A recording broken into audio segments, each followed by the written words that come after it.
porque na Hungria, uma das assessoras mais próximas do primeiro-ministro Viktor Orbán renunciou hoje, acusando aí o líder de adotar um tom, abre aspas, puramente nazista, fecha aspas, da Europa. Recebemos então agora justamente o nosso correspondente Luca Bassani.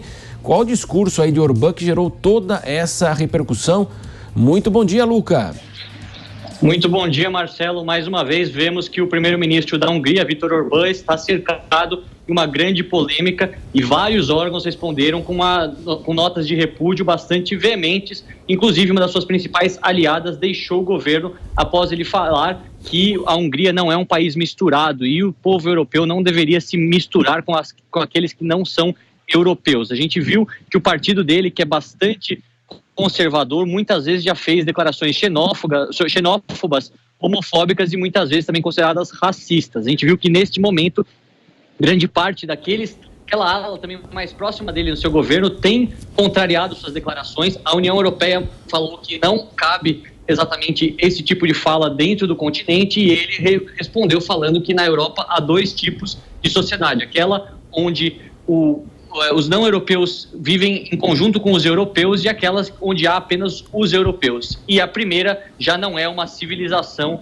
como a segunda. E a gente vê exatamente que, nesse sentido, várias organizações relacionadas com os judeus, a própria fundação relacionada ao campo de concentração de Auschwitz fez um grande nota de repúdio ao primeiro-ministro, além, é claro, da União Europeia, porque vê que isso não é mais aceitável, nunca deveria ter sido, muito menos no século XXI, ainda mais na Europa, um continente que passou por uma guerra mundial de 6 anos, onde milhões de pessoas foram mortas também por um discurso parecido. A aliada dele deixou o governo dizendo que essas falas beiram o nazismo e seriam adequadas a Joseph Goebbels, o ministro da propaganda da Alemanha nazista, só para relembrar a nossa audiência. Realmente algo bastante polêmico e que vai dar muita repercussão aqui na Europa nos próximos dias.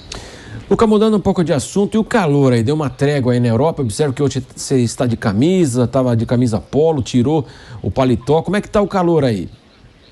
Olha, Marcelo, deu um pouco de trégua. Nos últimos dias choveu um pouco, o que é positivo, porque se nós considerarmos que foi muito seco e essa temperatura seca, esse clima seco, melhor dizendo, fez com que muitas queimadas acontecessem pelo continente. A chuva diminuiu a temperatura hoje por volta dos 28 graus, 29 graus aqui na Alemanha. Mas há várias localidades pelo continente onde os termômetros estão ainda 10 graus mais quentes, ou seja, 38, 39 graus, o que para os padrões europeus muito, muito quente.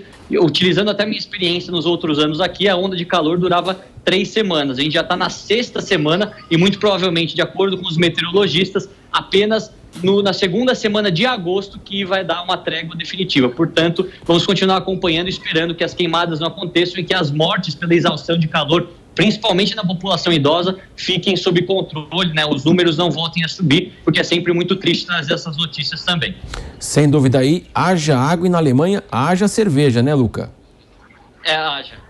Cerveja, sorvete, as ruas lotadas, vocês não conseguem ver algumas pessoas andando aqui. Os europeus, qualquer raio de sol, aproveitam exatamente para ficar um pouco na rua, aproveitar, porque logo em setembro, outubro, começa a temporada de frio, escurecendo muito cedo, e aí a gente já sabe que a história é outra, o extremo oposto, né? O inverno rigorosamente duro e que agora tem grande preocupação também pela questão energética causada pela Rússia, a guerra na Ucrânia, mais de 5 meses também assolando os europeus no aspecto econômico.